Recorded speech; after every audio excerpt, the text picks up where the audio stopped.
Hello dear students and welcome to Magnet Brains. मेरा नाम है ऋषभ सिंह परिहार और मैं डील कर रहा हूं NCERT exemplar class 9th chemistry के साथ।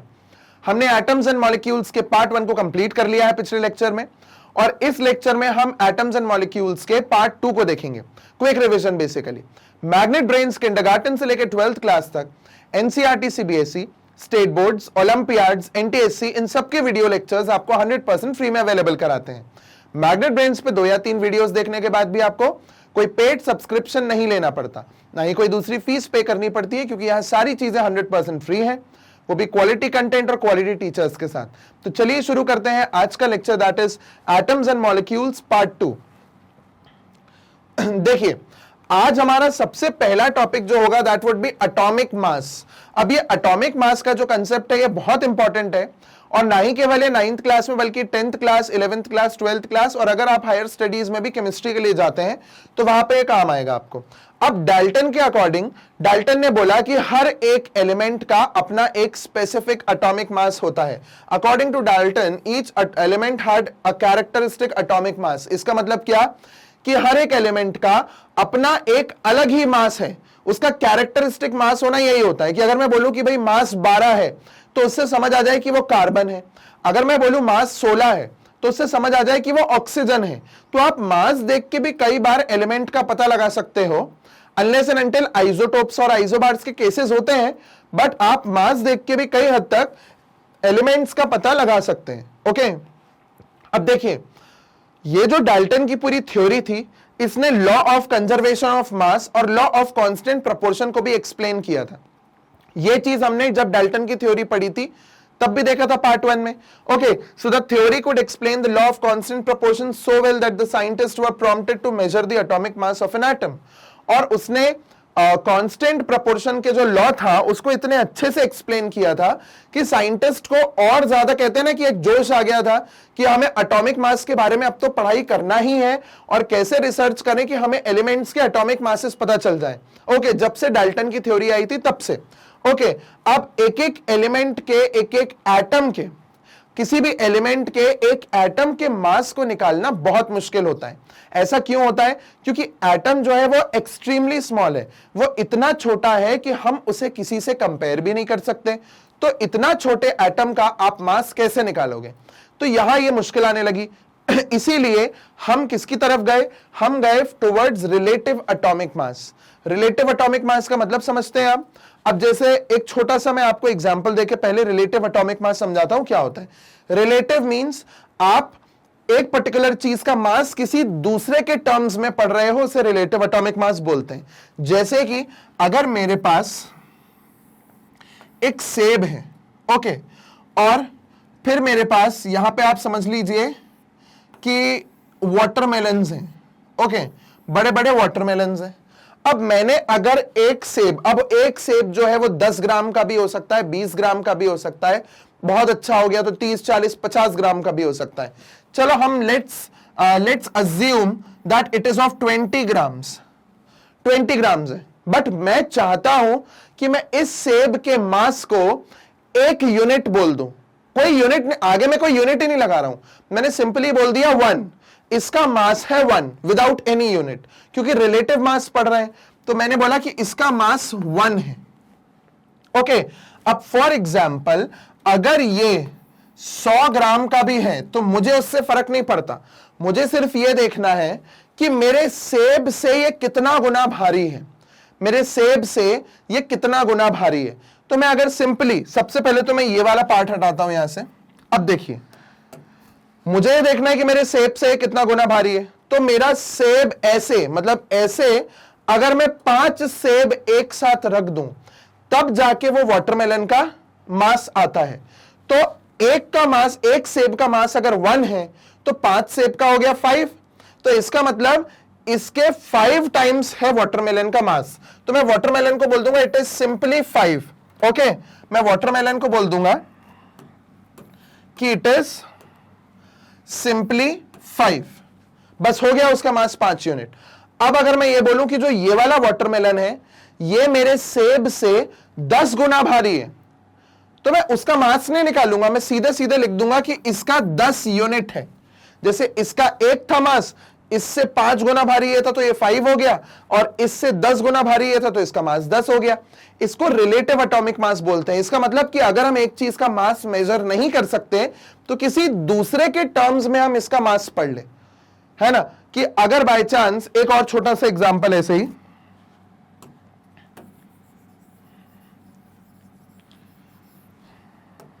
ये एक पर्सन है, ओके, ये एक पर्सन है, वैसे इसका मास है 50 किलो, है ना। इसका 50 किलो जो है वो मास है, बट हमें 50 किलो से मतलब नहीं है। मैंने बोला कि भाई ये पर्सन मेरा स्टैंडर्ड है, मतलब इसको मैंने एक स्टैंडर्ड सेट कर दिया कि इसका मास अब से 1 कहलाएगा। कितना? 1। अब अगर ये पर्सन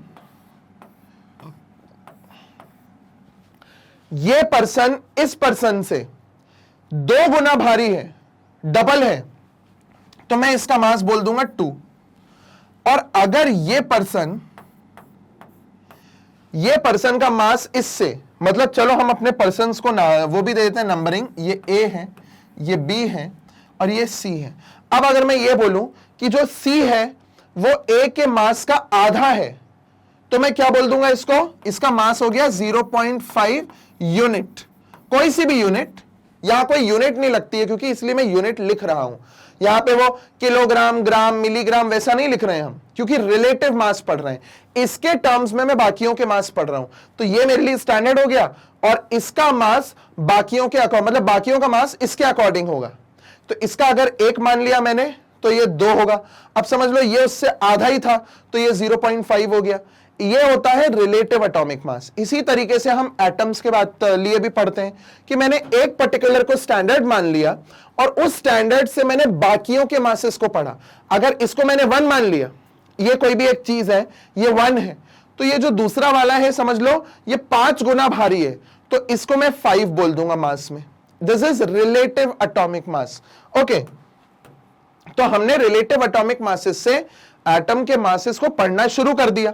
ओके, अब आगे बढ़ते हैं, थोड़ा सा पहले कंटेंट देखते हैं, फिर हम आगे ये देखेंगे कि भाई एटॉमिक मासेस कहां से शुरुआत हुई, कौन से स्टैंडर्ड से लेके आज हम क्या पढ़ रहे हैं, वो सारी चीजें बाद में आएंगी। ओके, अब सबसे पहले ये है कि भाई जो एटॉमिक मास है, पहले तो हम उसको बोलते थे उसकी यूनिट को AMU पहले, क्योंकि उसमें कोई यूनिट तो थी नहीं। क्यों यूनिट नहीं थी?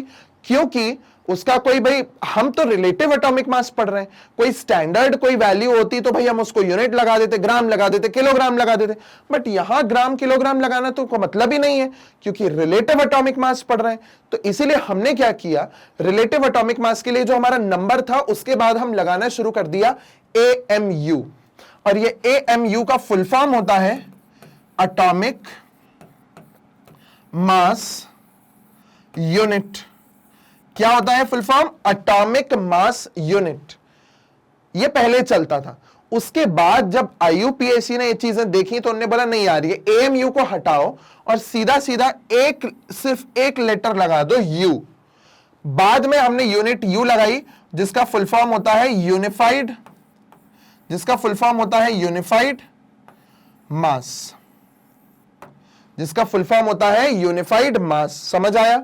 सो ये यूनिफाइड मास, अब ये U जो है ये आजकल लगता है, तो अगर आपने देखा होगा तो जो हम लोग एटम्स के मास लिखते हैं ना, वो कुछ इस तरीके से लिखते हैं कि हाइड्रोजन का मास इज 1U, हाइड्रोजन का मास इज 1U, ठीक है, तो 1 यूनिफाइड मास। अब आप U को यूनिफाइड मास बोलो, बट U को लगाना जरूर, जहां पे भी क्वेश्चन में आपको मास लिखने को आए, मास निकालने को आए, वहां U जरूर लिखिए। ओके, चलिए आगे बढ़ते हैं। सो हमने एटॉमिक मास यूनिट को भाई बोला वो AMU बोली जाती थी, बट IUPAC के रिकमेंडेशन के हिसाब से आजकल हम उसे यूनिफाइड मास बोलते हैं। ठीक है, अब ध्यान से देखिए कि ये एटॉमिक मास अब क्या है। ठीक है, वैसे यहां पे उन्होंने पहले ही बता दिया है कि क्या है, बट हम एक काम करते हैं, यहां ना समझ के पहले पुरानी बात से शुरू करते हैं। ठीक है, सो ये आया है सबसे पहले, जैसे देखिए ऑक्सीजन। ठीक है, अब हम ये ढूंढ रहे थे कि किसका मास रिलेटिव बनाए। भाई यहां तो मैंने एक बार सेब का बना दिया, एक बार इंसान का बना दिया। अब समझ लो मैं हूं, तो मेरा मास अगर समझ लो for example if it is 50 kg, तो मैंने खुद को 1 यूनिट मान लिया कि मैं 1 यूनिट हूं। मुझे भूल जाओ अब कि मैं 50 kg का हूं, मैं 1 यूनिट हूं। ओके, अब मुझसे अगर आप जस्ट डबल हो मास में, तो आपका मास कितना हो जाएगा 2, क्योंकि आप मुझसे डबल हो और मेरा मास है 1, तो आपका हो गया 2।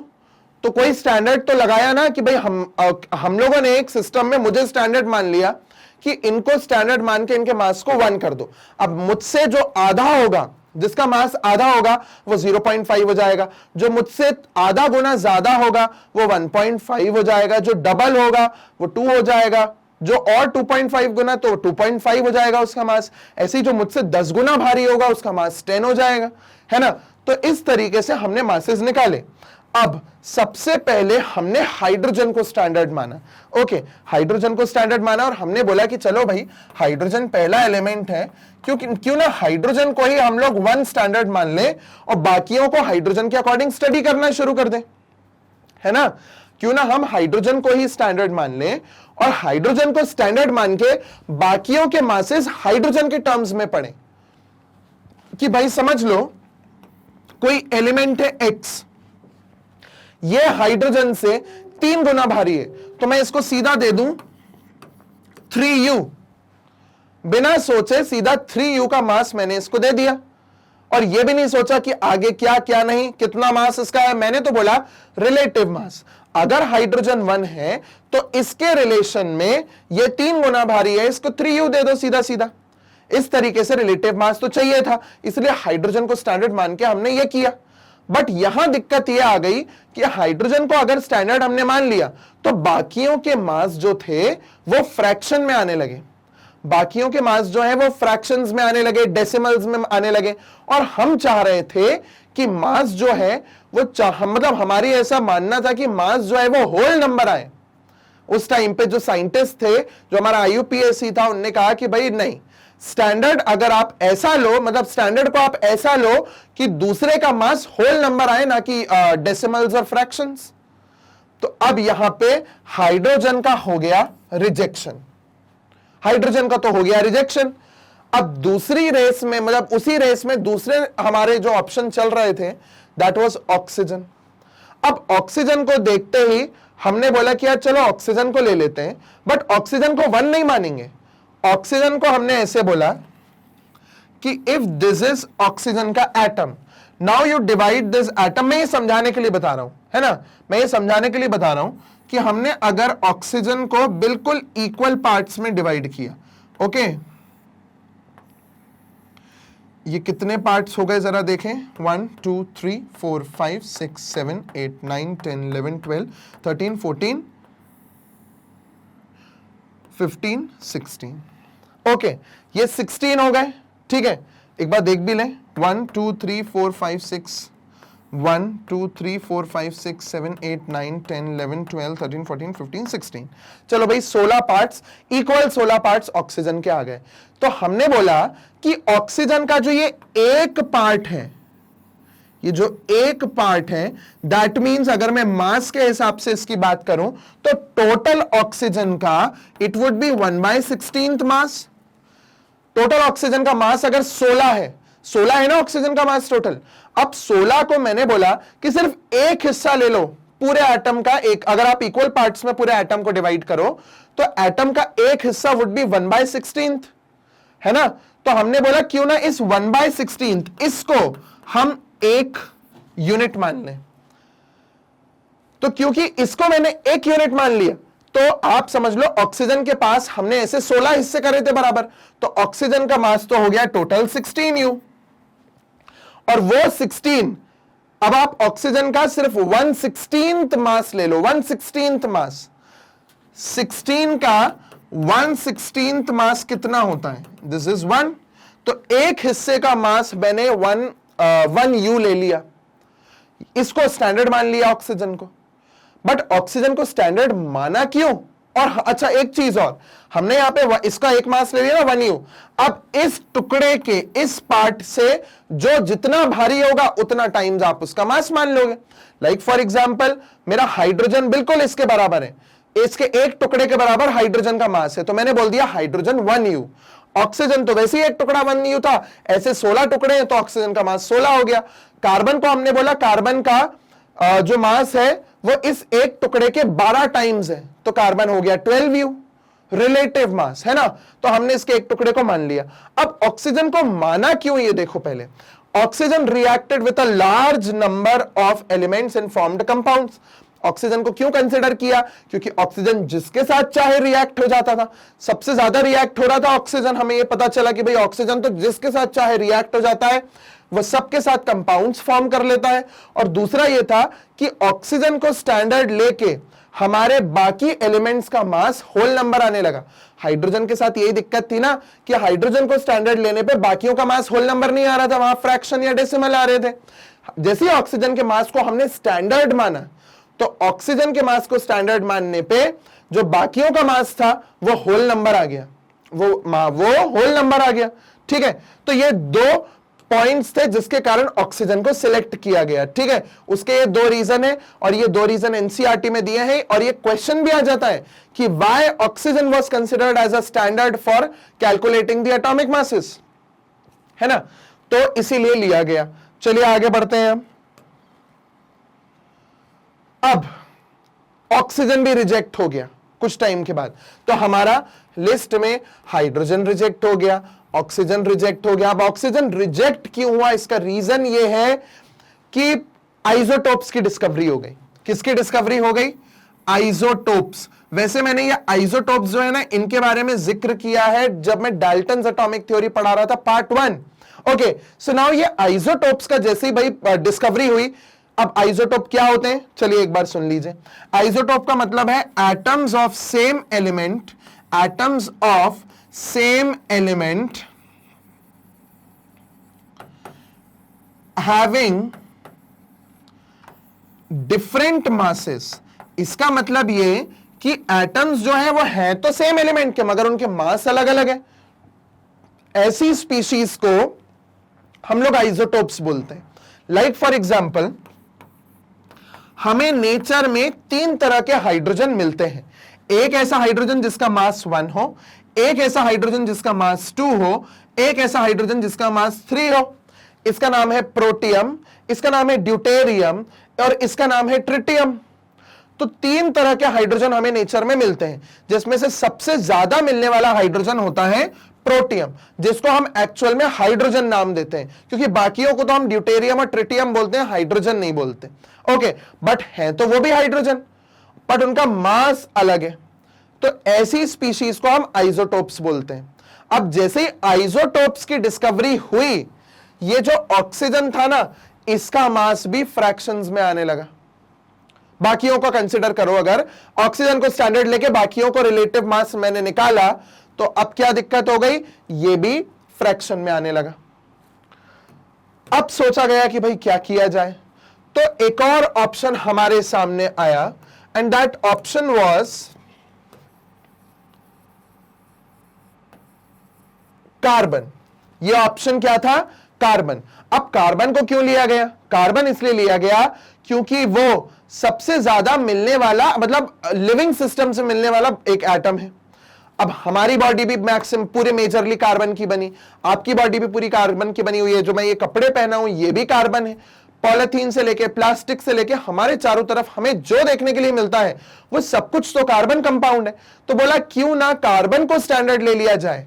अब कार्बन को स्टैंडर्ड लेने के लिए हमने क्या किया, सेम ऑक्सीजन वाला काम किया। कार्बन का एटम लिया और उसको हमने 12 इक्वल हिस्सों में डिवाइड करा दिया।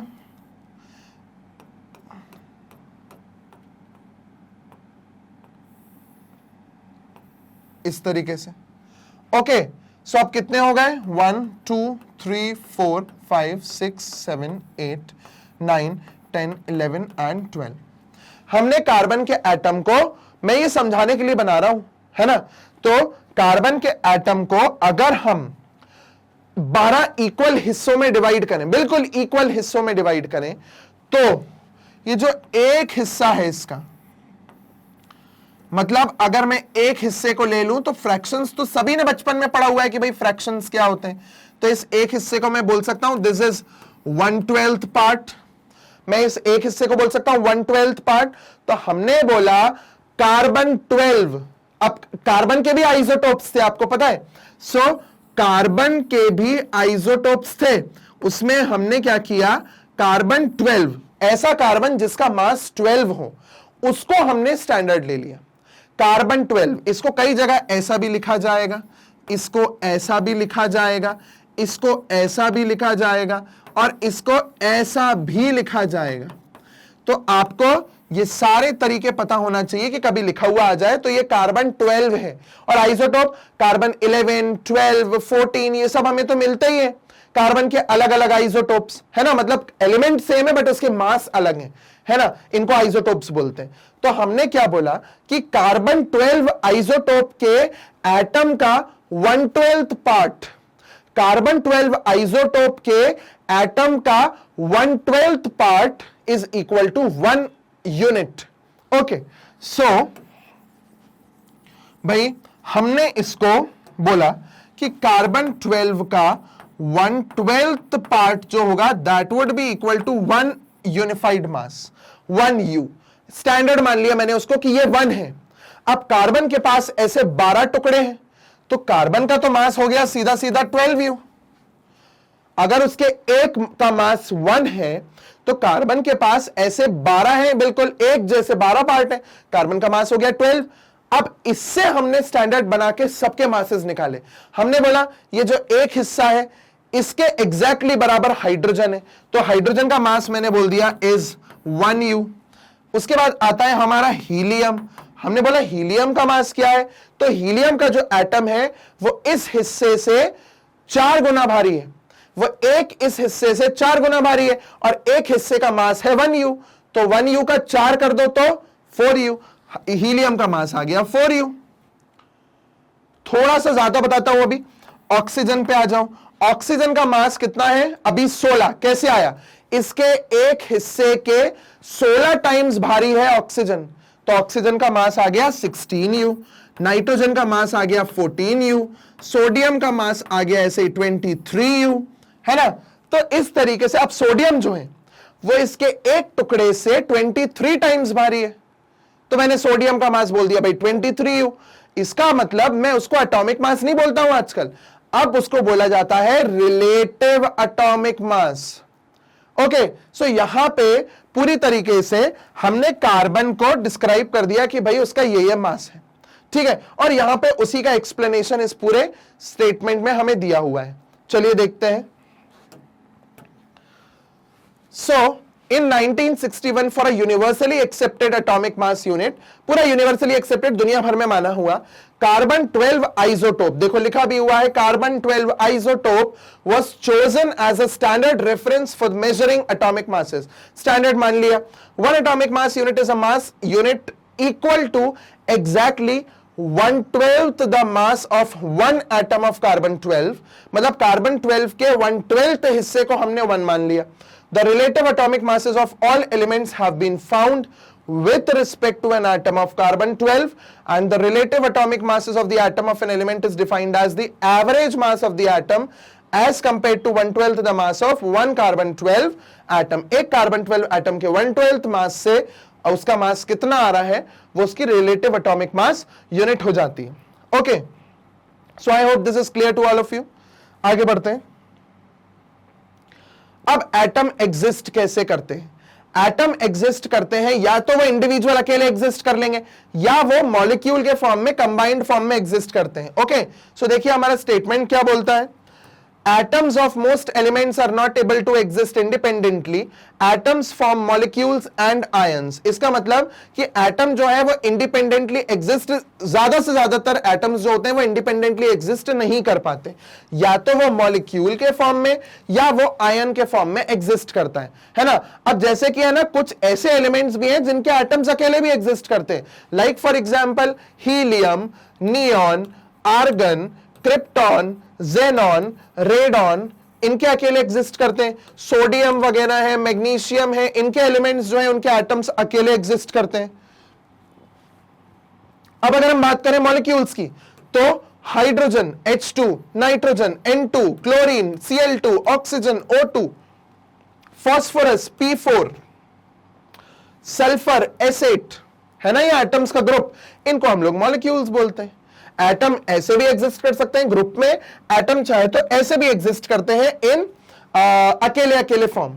Okay, so how do atoms exist? They can either exist independently, mostly exist as molecules और ions. अब ये ions वाला कंसेप्ट मैं आपको आगे बताऊंगा, अभी नहीं बता रहा. ठीक है, ions वैसे होते क्या है, छोटी क्लासेस में पढ़ा होगा.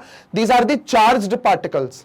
इनको चार्ज्ड पार्टिकल्स बोलते हैं, या तो पॉजिटिव चार्ज या नेगेटिव चार्ज इन पे होता है. ओके, चलिए आगे बढ़.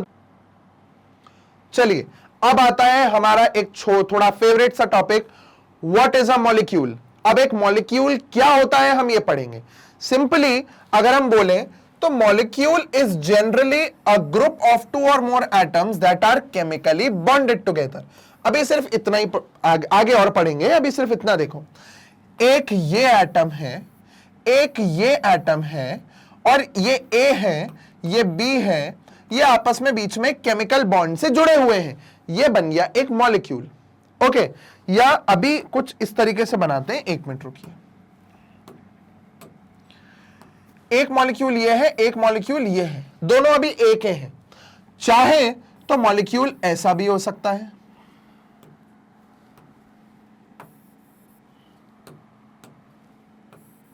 ओके, और दूसरे को हम मान लें ऐसा. ठीक, सेम एटम से जुड़ के भी बन सकता है, डिफरेंट एटम से जुड़ के भी बन सकता है, बट बीच में उनके केमिकल बॉन्ड होगा. What is this? This is chemical bond. Okay, so molecule क्या है? It is a group of atoms chemically bonded together. Group of atom है जो आपस में केमिकली जुड़े हुए हैं एक दूसरे से. ओके, आगे, that is tightly held together by attractive forces. Tightly एक दूसरे से जुड़े हैं अट्रैक्टिव फोर्सेस से. ठीक है, आगे, a molecule can be defined as the smallest particle of an element और a compound that is capable of an independent existence and shows all the properties of that substance. ठीक है, अब molecule क्या होता है? जो मतलब एक मॉलिक्यूल जो है वो स्मॉलेस्ट पार्टिकल है किसी एलिमेंट का या किसी कंपाउंड का. ओके, किसी एलिमेंट का या फिर किसी कंपाउंड का. अब एलिमेंट और कंपाउंड क्या होते हैं ये हमने is matter around a sphere के क्विक रिवीजन का जो लास्ट पार्ट है उसका लास्ट टॉपिक है एलिमेंट और कंपाउंड क्या है. थोड़ा सा रिवीजन हम यहां भी कर लेते हैं. एलिमेंट ऐसा सब्सटेंस है which is made up of same kind of atom, same kind of atoms. एक ऐसा एलिमेंट, एक ऐसा सब्सटेंस है जो एक ही तरह के एटम्स से बना हुआ है. वहीं पे कंपाउंड क्या है? ये एक ऐसा सब्सटेंस है which is made up of different kinds of atoms chemically combined together in fixed proportion. ठीक है, कंपाउंड क्या होता है? ये भी वही है, it is made up of different kind of atoms. Group of atoms ये भी है, ग्रुप ऑफ एटम्स ये, यहां पे भी एटम्स का ग्रुप हो सकता है. यहां पे एटम्स का जो ग्रुप है वो अलग अलग एटम्स का ग्रुप है, और यहां पे वो केमिकली आपस में बॉन्डेड होते हैं. तो एलिमेंट में सेम तरह के एटम्स होते हैं, कंपाउंड में डिफरेंट तरह के एटम्स होते हैं. अब मॉलिक्यूल्स एलिमेंट के भी हो सकते हैं, कंपाउंड के भी हो सकते हैं. यहां पे वो लिखा ही हुआ है ना, देखो, it is smallest particle of an element और अ कंपाउंड. अब एलिमेंट का मॉलिक्यूल कैसे होगा? H2, N2, Cl2, F2, O2, P4, S8. अब इसको हम क्या बोलते हैं? Hydrogen molecule, nitrogen molecule, chlorine molecule, हमारा fluorine molecule, oxygen molecule, phosphorus molecule, sulphur molecule. ये ग्रुप ऑफ एटम्स हैं, बट सेम तरह के एटम्स हैं. 8 एटम्स सल्फर के जुड़ के एक मॉलिक्यूल ऑफ सल्फर बना दिया. 2 एटम्स नाइट्रोजन के जुड़ के एक मॉलिक्यूल ऑफ नाइट्रोजन बना दिया. तो ये एक मॉलिक्यूल है नाइट्रोजन का जिसमें 2 एटम्स हैं उसके. और कंपाउंड की बात अगर हम करें तो कंपाउंड है H2O, CO2, NH3, SO2, SO3. Okay, ये है compounds, water, carbon dioxide, ammonia, sulphur dioxide, sulphur trioxide. और देखो मॉलिक्यूल्स ये भी है because these are also group of atoms, ये भी ग्रुप ऑफ एटम है, बट एटम्स अलग अलग तरह के हैं। तो मॉलिक्यूल एलिमेंट का भी हो सकता है, मॉलिक्यूल कंपाउंड का भी हो सकता है, बस फर्क इतना है एलिमेंट के मॉलिक्यूल में सेम तरह के एटम्स होते हैं, कंपाउंड के मॉलिक्यूल में डिफरेंट तरह के एटम्स होते हैं। It's just that. ओके, सो यहां पे हमारे ये कंप्लीट होते हैं कि मॉलिक्यूल क्या है और किस किस टाइप्स के होते हैं। आगे जरा देख लें कि क्या लिखा हुआ है। atoms of the same element or of different elements can join together to form molecule। एक ही तरह के एलिमेंट्स भी जुड़ सकते हैं, अलग अलग तरह के एलिमेंट के एटम्स भी जुड़ के मॉलिक्यूल्स बना सकते हैं। चलिए आगे देखते हैं हम मॉलिक्यूल्स ऑफ एलिमेंट्स। ये चीज मैंने आपको अब भी एक्सप्लेन करी कि मॉलिक्यूल्स ऑफ एलिमेंट्स मतलब एलिमेंट के मॉलिक्यूल्स क्या होते हैं। देखो, the molecules of an element are constituted by the same type of atoms. इसमें सेम टाइप ऑफ एटम्स होते हैं। Molecules of many elements such as argon, helium are made up of only one atom of that element. अब अभी मैंने कुछ नाम लिखे थे, helium, neon, argon, krypton, xenon और रेडॉन। ये जो है ना, ये नोबल गैसेस कहलाती हैं। इसमें से देखो यहां नाम भी दिए हुए हैं, आर्गन और हीलियम दिया हुआ है ना यहां पे भी। तो ये जो एलिमेंट्स हैं, इनके एटम्स जो मतलब इनके जो मॉलिक्यूल्स होते हैं ना, उसमें सिर्फ सिंगल एटम होता है, इनके पास ग्रुप नहीं होता, इन्हें ग्रुप चाहिए ही नहीं। मॉलिक्यूल तब बनता है जब दोनों एटम्स को स्टेबिलिटी चाहिए हो। मुझे इनसे स्टेबिलिटी चाहिए, उसको मुझसे स्टेबिलिटी चाहिए, हम दोनों मिलकर मॉलिक्यूल बना लेंगे। बट अगर कोई पहले से ही स्टेबल हो तो वो किसी के पास क्यों जाएगा? सीधी बात है भाई कि पहले से अगर कोई स्टेबल हो तो वो किसी के पास क्यों जाएगा? मैं उसके पास इसलिए जा रहा हूं क्योंकि मुझे जरूरत है, मुझे स्टेबिलिटी चाहिए। वो मेरे पास इसलिए आ रहा है क्योंकि उसको जरूरत है, उसको स्टेबिलिटी चाहिए। तो हमने आपस में बॉन्ड बना लिए और हम स्टेबल हो गए। ये ऑलरेडी स्टेबल है, ऑलरेडी ये स्टेबल है। और ये स्टेबिलिटी क्या है ये अब भी थोड़ा सा समझ आएगा आगे, जब हम लोग थोड़ा फॉर्मूले वगैरह बनाना और वो फॉर्मूले वगैरह बनाना जब सीखते हैं, और तब समझ आती हैं चीजें कि भाई क्या है। ओके, चलिए खैर आगे बढ़ते हैं, देखते हैं आगे का statement. In the case of most of the non metals की बात करें तो a molecule of oxygen consist of 2 atoms oxygen and hence it is known as a diatomic molecule. जिनके पास 2 एटम्स हो, अच्छा जिनके पास एक एटम हो, अगर उसी फ्लो में मैं जाऊं तो उसको बोलते हैं मोनोएटॉमिक। जिनके पास 2 एटम्स हो उनको हम बोलते हैं डायएटॉमिक। जिनके पास 3 एटम्स हो उनको हम बोलते हैं ट्राइएटॉमिक। जिनके पास अब इससे ज्यादा हो, वैसे तो 4 वाले को टेट्राएटॉमिक भी बोल सकते हो, बट बेटर होता है कि हम बोल दें अब बाकियों को पॉलीएटॉमिक। ओके, हमने बाकियों को बोल दिया पॉलीएटॉमिक। सो मोनोएटॉमिक 1 एटम वाला मॉलिक्यूल, डायएटॉमिक 2 एटम्स वाला, ट्राइएटॉमिक 3 एटम्स वाला और पॉलीएटॉमिक 4 से लेके आगे। ओके, सो ये इतने टाइप के हमारे मॉलिक्यूल्स होते हैं। ओके, अब देखिए, for example a molecule of oxygen consists of 2 atoms of oxygen and hence it is known as a diatomic molecule, और इसको diatomic molecule बोला जाता है। O2, if 3 atoms of oxygen unite into a molecule instead of the usual 2 we get ozone। अगर 2 मिले तो हमें oxygen मिलती है, अगर 3 एटम्स मिल जाए तो हमें ओजोन मिलती है। ठीक है, this is ozone.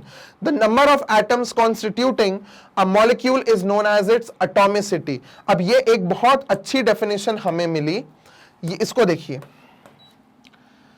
The number of atoms constituting a molecule is known as atomicity. Atomicity क्या होती है कि भाई एक मॉलिक्यूल में कितने एटम है, तो यहां पे हाइड्रोजन में 2, इसकी एटॉमिसिटी कितनी हो गई? सीधे सीधे 2। इसकी एटॉमिसिटी कितनी हो गई? सीधे सीधे 2। इसकी एटॉमिसिटी कितनी हो गई? सीधे सीधे 2। इसकी एटॉमिसिटी 3। एक मॉलिक्यूल में कितने एटम्स हैं, बस वो एटॉमिसिटी होती है। ओके, इसकी एटॉमिसिटी कितनी हो गई? देखो कुछ नहीं है ना यहां पे, इसका मतलब 1। अगर यहां कुछ भी नहीं है तो इसका मतलब 1, इसकी एटॉमिसिटी है 1। ओके, वैसे ही इसकी एटॉमिसिटी कितनी है? इसकी एटॉमिसिटी है 4, इसकी एटॉमिसिटी 8। एक मॉलिक्यूल में जितने एटम्स हो वो उसकी एटॉमिसिटी होती है। ओके, ये तो अभी हमने सिंपल मॉलिक्यूल्स के बारे में पढ़ लिया। चलिए आगे बढ़ते हैं। Metals and some other elements such as carbon do not have a simple structure but consist of a very large and indefinite number of atoms bonded together। अब metals और carbon एक ऐसे कुछ ये elements हैं जिनका एक फिक्स नंबर नहीं होता जुड़ने का, ये कितने भी जुड़ सकते हैं और लार्ज स्ट्रक्चर फॉर्म कर सकते हैं। ठीक है, ये कितने भी जुड़ सकते हैं और लार्ज स्ट्रक्चर्स फॉर्म कर सकते हैं। तो इनके साथ एक ये थोड़ी सी प्रॉब्लम है, प्रॉब्लम तो नहीं है, वो उनकी खासियत भी है। अब यही 10th में अगर आप पढ़ोगे तो कार्बन की यही एक अच्छी बेनिफिशियल प्रॉपर्टी है कि भाई वो इतने लंबे लंबे मॉलिक्यूल्स बना रहे है ना। सो देखिए मॉलिक्यूल्स ऑफ एलिमेंट्स में हम कुछ एटॉमिसिटीज देखते हैं। आर्गन, अभी मैंने बताया आर्गन अकेला रहता है, ओके, तो वो मोनो एटॉमिक है। हीलियम अकेला रहता है, mono atomic. Oxygen diatomic, hydrogen diatomic, nitrogen diatomic, chlorine diatomic, phosphorus tetra atomic. मैंने आपको बताया था टेट्रा एटॉमिक एक वर्ड 4 एटम्स वाला, और पॉली एटॉमिक आगे उससे और ज्यादा। आप इनको भी पॉली एटॉमिक बोल सकते हो, कोई प्रॉब्लम नहीं है, ओके। तो ये हो गए हमारे एटॉमिसिटीज जो हमने पढ़ ली। आगे बढ़ते हैं।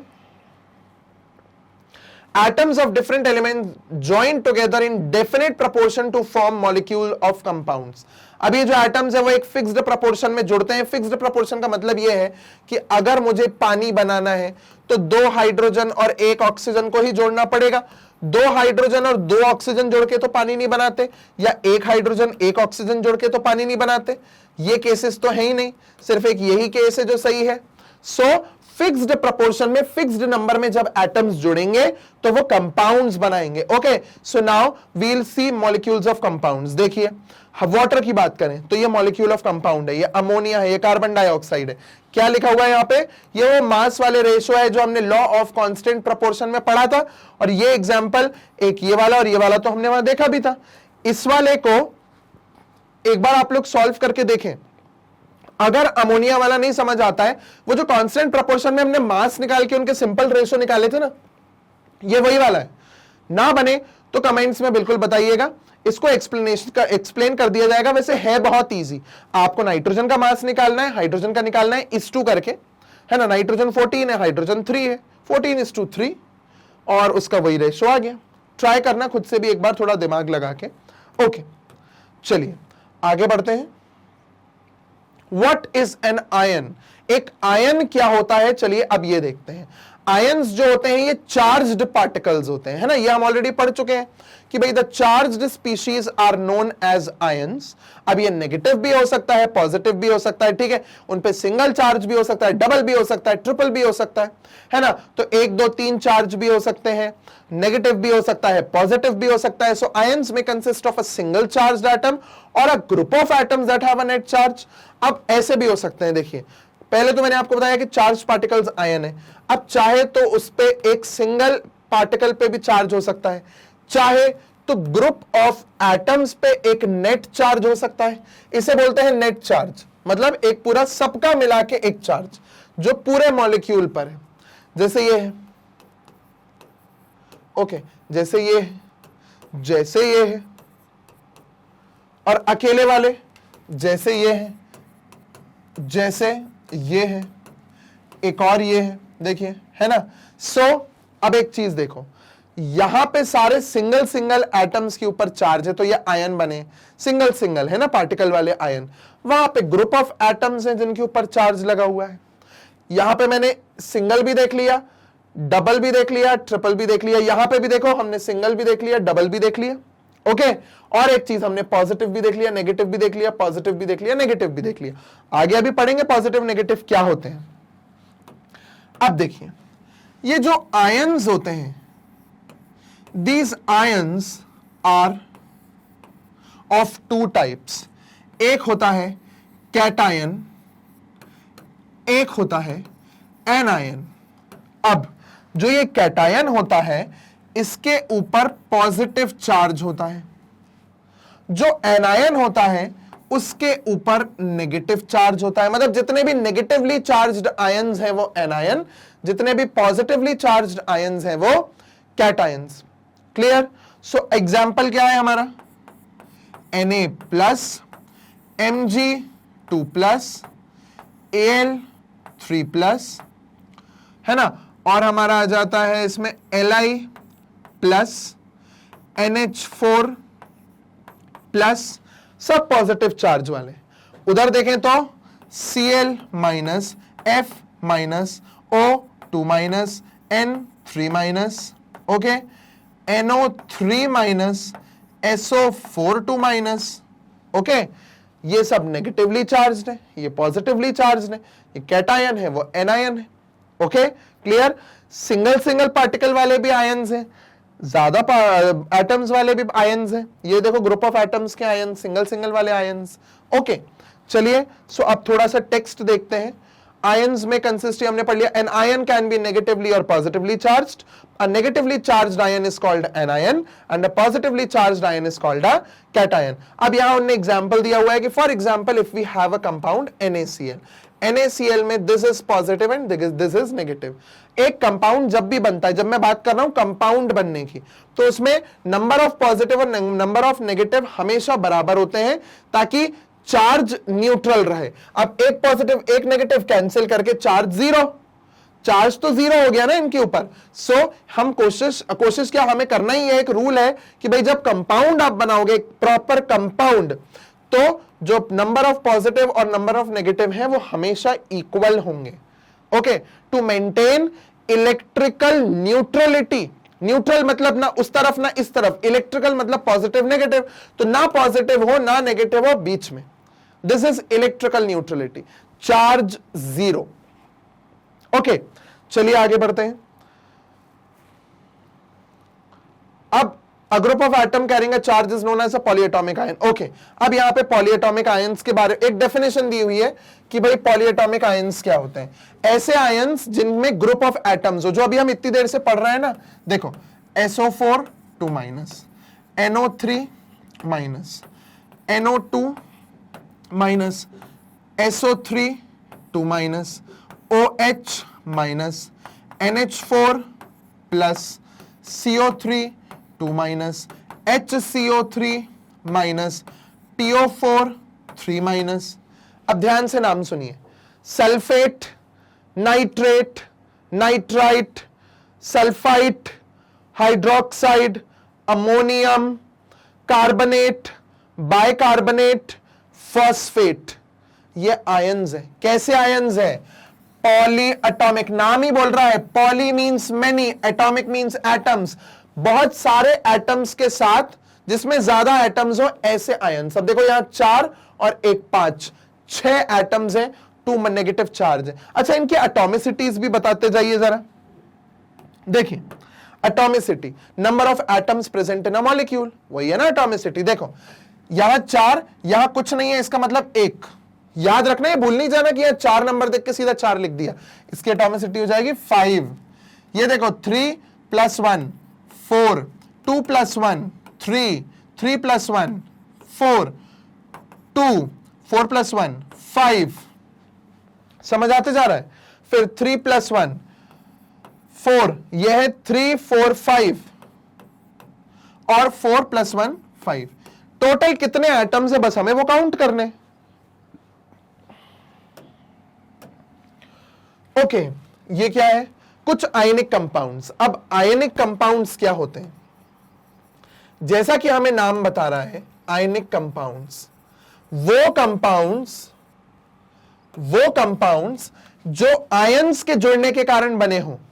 एक Na+ और एक Cl- जब जुड़ते हैं तो बनाते हैं NaCl। एक K+ और एक Cl- जब जुड़ते हैं तो बनाते हैं KCl। ओके, एक Mg2+ और 2 Cl-। अब 2 Cl- क्यों? जब यहां 2+ है तो नेगेटिव भी तो तुम्हें 2 देने पड़ेंगे, तब जाके इक्वल होगा वो, है ना। सो ये हो गया Mg और कितने Cl? 2 Cl2। मतलब Mg के 2+ को सेटिस्फाई करने के लिए हमें 2 नेगेटिव चाहिए, तो वो है ये 2 नेगेटिव MgCl2। क्लियर हुआ? इस तरीके से ये आयनिक कंपाउंड्स हैं, क्योंकि जो कंपाउंड्स आयंस के जुड़ने के कारण बनते हैं उन्हें आयनिक कंपाउंड्स बोला जाता है। ठीक है, चलिए आगे बढ़ते हैं।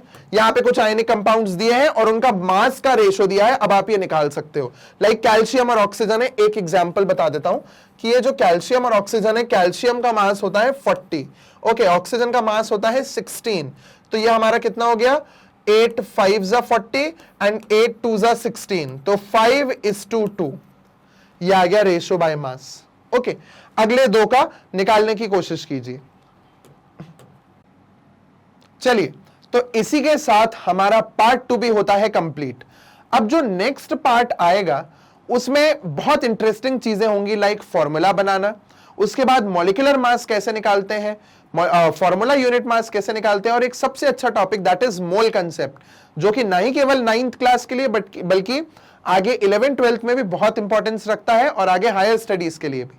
तो एनीवेज, अगर आपको मैग्नेट ब्रेन्स के YouTube चैनल पे अपने वीडियोस को सर्च करने में या एक सीक्वेंस में देखने में कोई प्रॉब्लम आ रही है, सो आप मैग्नेट ब्रेन्स की official website that is www.magnetbrains.com पे जाके वहां पे भी अपने वीडियोस देख सकते हैं। मैग्नेट ब्रेन्स की ऑफिशियल वेबसाइट डालिए, एंटर कीजिए, आपके सामने स्क्रीन ओपन होगी, आप सीबीएसई इंग्लिश मीडियम पे क्लिक कीजिए, एनसीईआरटी एग्जाम्पलर 6 to 12th पे जाइए, जैसे ही थोड़ा सा नीचे आप स्क्रॉल करेंगे आपको केमिस्ट्री मिल जाएगा, यहां वॉच नाउ पे क्लिक कीजिए, उसके बाद पूरा कोर्स ओपन हो जाएगा, यहां पे इस तरीके से लिखा हुआ होगा केमिस्ट्री वगैरह, ओके, देन यहां पे कोर्स के डिटेल्स होंगे, नीचे चैप्टर्स के नाम होंगे, आपको जो चैप्टर पढ़ना है आप उस पर क्लिक कीजिए, जितनी बार वीडियो देखने उतनी बार देख सकते हैं, क्योंकि जैसे ही आप क्लिक करेंगे एक ड्रॉप बॉक्स आएगा, उस ड्रॉप बॉक्स में सारे वीडियोस सीक्वेंस वाइज दिए होंगे ऑर्डर में, और आगे वॉच नाउ लिखा होगा, आप वॉच नाउ पे जैसे ही क्लिक करेंगे आपका वीडियो ओपन होगा और आप प्ले करके अपने वीडियो को देख सकते हैं।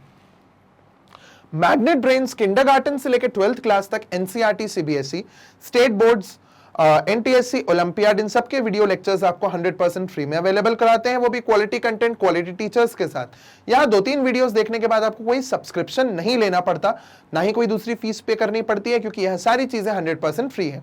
सो आप वीडियो को लाइक करें, चैनल को सब्सक्राइब करें और इसे शेयर करें अपने पीयर ग्रुप में, अपने रिलेटिव्स, अपने सिबलिंग्स के साथ, so that together we can improve the quality of education. Thank you.